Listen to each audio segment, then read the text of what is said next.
Step 4 of the drawstring bag is to top stitch our casing opening right here.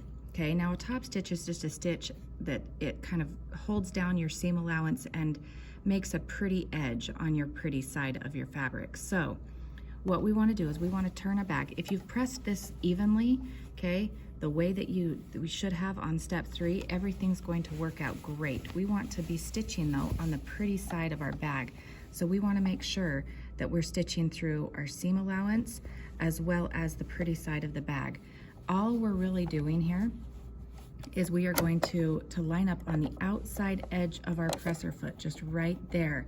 If you have sewn straight and pressed straight, this is all going to work out great. We're going to sew 1 or 2 stitches. We want to make sure we are putting our needle down. We're going to back stitch 1 or 2 stitches. Again, make sure that needle is down because we're going to sew down to where that 2-inch opening was at. We want to sew right to the bottom of that 2-inch opening. We're going to stop. We're going to pivot our fabric. Essentially, we're sewing just a great big U right here at the top of our bag. We're going to sew across to the other side.